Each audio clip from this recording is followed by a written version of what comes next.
On Valentine's Day, I posted about love in all its forms, and I also talked about grief and loss, and how many of us would have dealt with grief and loss in some way, shape, or form, and how there are some of us who may be grieving a life we thought we would have lived.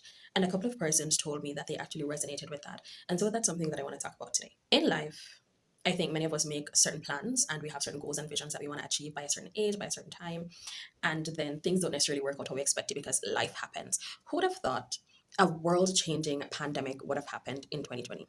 None of us. That would literally shut down the world, bring economies to a halt for about 2 solid years, and really just change how life was going. None of us thought that was going to happen, but it did. And so a lot of our goals and dreams and plans got derailed. When I was in high school, I thought to myself, okay, everybody's always asking you what do you want to be when you grow up, right? And I thought, okay, I do not know what I wanted to be when I grow up, but I'm gonna make a little plan. I thought if I wanted to be a doctor, I would need to study for 7 years to be a doctor. 5 years of my MBBS, I believe, and then 2 years possibly of residency. So I said, okay, 7 years. If I want to be a lawyer, it would be a little bit shorter. If it is that I'm going to be doing a 3 year or 4 year bachelor's degree program and then a 2 year master's program and maybe a PhD, wink, wink, then it would probably look similar to that 7 years. So I said, okay, I would graduate high school at 16. Then I would graduate sixth form at 18. Then I would do those 7 years. By the time that 7 years be finished, I'd be 25 years old. I'm 25 years old now. I do not have a bachelor's degree. I'm actually in my second year of my bachelor's degree program. Obviously, I don't have a master's or a PhD. I am not becoming a doctor. I also thought that I would own real estate by this time. I have my driver's license. I do not have my learners. I do not own any real estate. And I also thought I would have traveled to at least about 50 countries, or at least five. I've been to three, and I'm extremely grateful to have been to those three countries.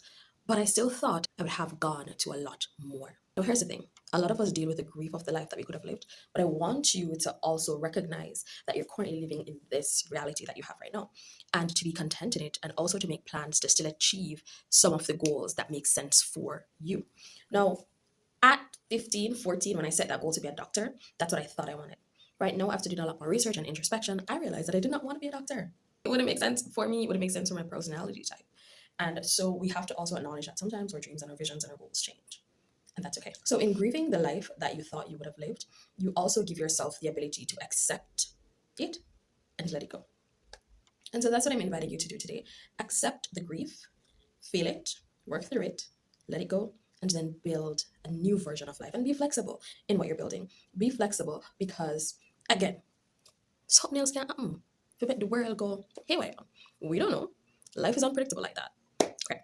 That's 2 minutes or three or four, who knows. See you next time. Bye.